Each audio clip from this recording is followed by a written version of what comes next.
किस तरह से आम आदमी पार्टी और बीजेपी के बीच बार पलटवार हो रहा है। हमारे साथ इस वक्त बीजेपी के सीनियर लीडर मनोज तिवारी हैं। बहुत बहुत स्वागत है मनोज जी, जी न्यूज पर आपका। और साथ ही आरपी सिंह भी जी हमारे साथ है, बीजेपी के स्पोक्स पर्सन है।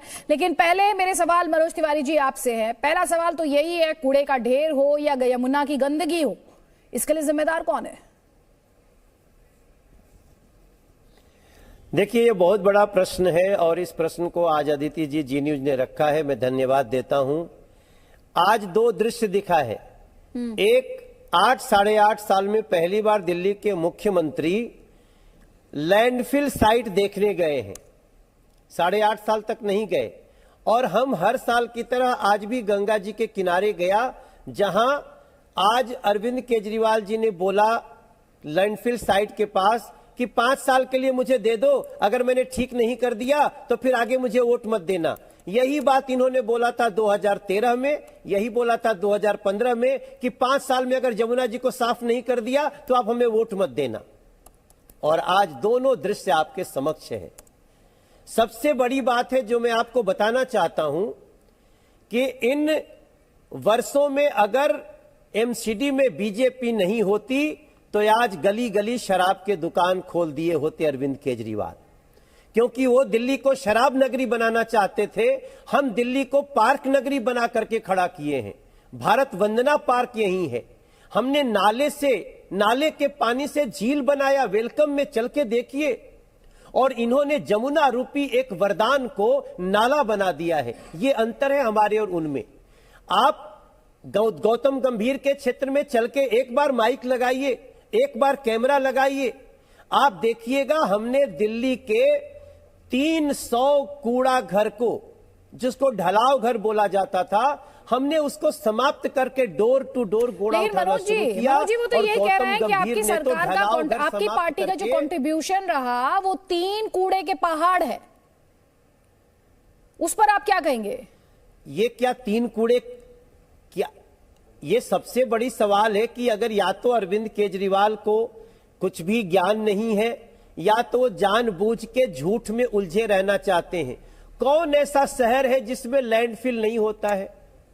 आप कूड़े को किसी के फ्रिज में रखने को बोलेंगे? कौन देश है, कौन देश का, हमारे देश का कौन राज्य है जहां लैंडफिल साइट नहीं होती है? क्या आज से 25 साल पहले लैंडफिल साइट नहीं होती थी दिल्ली में?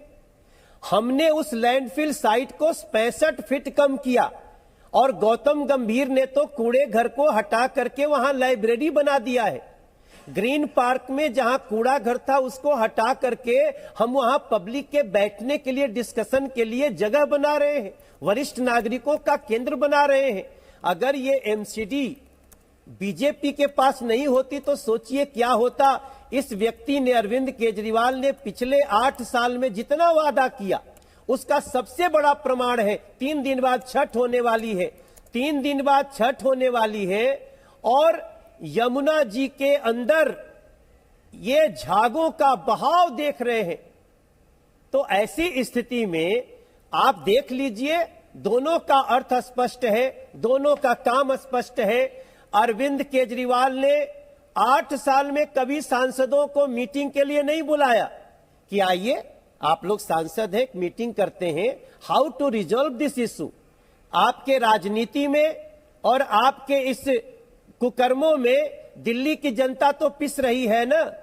क्या दिल्ली के मुख्यमंत्री की जिम्मेदारी नहीं होनी चाहिए कि वो दिल्ली में ऐसे लैंडफिल साइट को कम करने में सहयोग करे? फंड रोक देते हैं और फंड रोकने के साथ साथ जब मैं इनके घर गया तो हमारे ऊपर अटैक करा दिया। ऐसी स्थिति में अदिति जी, आज मुझे बड़े दुख के साथ कहना पड़ रहा है कि जब इन्होंने पोल्यूशन बढ़ा दिया तो उस मुद्दे को भटकाने के लिए वो कहीं और जा रहे हैं। हम दिल्ली के दुर्दशा को दिखा रहे हैं, यमुना जी की गंदगी को दिखा रहे हैं।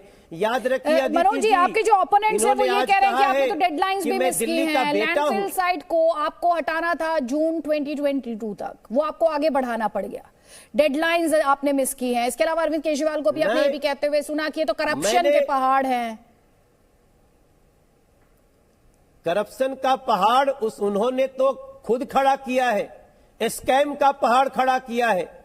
आम आदमी की पार्षद को सीबीआई ने पकड़ा रंगे हाथों पैसा लेते हुए। अदिति जी, एक भी बीजेपी के पार्षद को इन्होंने कोई आरोप सिद्ध कर दिया हो तो बताइए।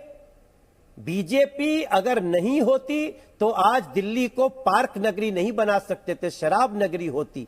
आज जमुना जी की स्थिति देखिए, हमने 50,000 लीटर केमिकल पकड़ा है जो झाग को कैमरे, जी न्यूज के कैमरे से छुपाने के लिए उस पे डाला जा रहा था। जहर छुपाने के लिए आप जहर डाल रहे हैं, ये तो दिल्ली नहीं एक्सेप्ट कर सकती।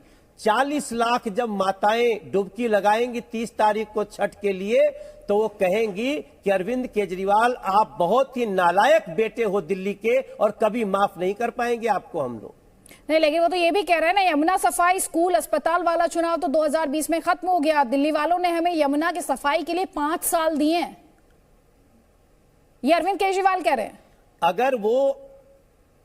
अगर लैंडफिल साइट खत्म करने में मुख्यमंत्री का कोई जिम्मेदारी नहीं होता है तो फिर मुख्यमंत्री को हटा देना चाहिए। मुख्यमंत्री पद की फिर जरूरत क्या है दिल्ली में? ऐसे मुख्यमंत्री को रखने की कोई आवश्यकता नहीं। अदिति जी, जो अपने ही प्रदेश के लोगों को हो रही समस्या, मैं मानता हूं कि लैंडफिल साइट समस्या है, लेकिन उसके पहले हमें गली गली के नुक्कड़ का कूड़ा घर खत्म करना था। हमने ऑलमोस्ट समाप्त कर दिया है। उसी को हम बता रहे हैं। हम लाइब्रेरी, गौतम गंभीर ने लाइब्रेरी बना दी, हमने नालों के पानी से झील बना दी। और अरविंद केजरीवाल जी, आपने क्या किया? आपने जमुना जैसे वरदान को नाला बना दिया।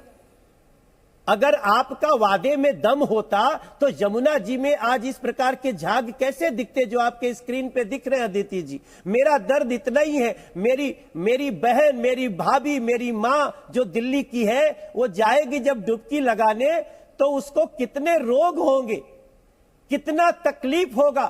ठीक है। और कूड़े को उसके बावजूद भी 65% हमने कम किया। उसमें अरविंद केजरीवाल योगदान नहीं कर सकते थे, सांसदों के साथ मीटिंग नहीं कर सकते थे, मेयर उनके दरवाजे पे बैठे थे, उनसे मिल नहीं सकते थे। जवाब ले लीजिए। रीना जी लगातार मुस्कुरा रही थी जब आप बातें कर रहे थे, तो रीना जी लगातार मुस्कुरा रही थी, उनसे जवाब ले लीजिए। आप एक छोटा सा जवाब ले लीजिए। बिल्कुल रीना। देखिए आदित्य जी, मनोज तिवारी जी हमारे बहुत अजीज हैं, लेकिन उनको लग रहा है कि स्टेट गवर्नमेंट की क्या जिम्मेदारी होती है, एमसीडी की क्या जिम्मेदारी होती है और केंद्र सरकार की क्या जिम्मेदारी होती है, इसमें थोड़ा सा कंफ्यूज हो गए हैं मनोज जी। ये इस समय जो चर्चा चल रही है वो एमसीडी की चर्चा चल रही है। चर्चा ये चल रही है कि पिछले 15 साल से 2000 करोड़ रुपए जो दिल्ली की साफ सफाई के लिए दिए गए थे, वो सारे भारतीय जनता पार्टी के पार्षद जो हैं खा गए हैं 15 साल में। अगर 15 साल में इन्होंने कुछ काम किया होता आदित्य जी, तो आज ये कूड़े के पहाड़ जो दिल्ली के नाम पे एक धब्बा है, ये कूड़े के पहाड़ हमारे सामने ना होते। और जहां तक एमसीडी का सवाल है, आपको पता है कि खुद मनोज तिवारी जी और बड़े बड़े भारतीय जनता पार्टी के नेता खुद एमसीडी को मोस्ट करप्ट डिपार्टमेंट कहते हैं। खुद इनके बड़े बड़े नेताओं ने ऑन रिकॉर्ड बोला है कि एमसीडी में कोई काम बिना पैसे के नहीं होता। अब आप बताइए आदित्य जी, अगर इतना बढ़िया इन्होंने काम किया है तो कूड़े के पहाड़ तो दूर है, गली मोहल्लों में इतनी कूड़ा है, इतना कूड़ा है। हर साल जो डेंगू का कहर दिल्ली पे टूटता है, कितने लोगों की मौतें होती हैं, ये सारा पूरा जो है साफ सफाई का, सैनिटेशन का, इसकी पूरी 100% जिम्मेदारी एमसीडी की होती है। ठीक है।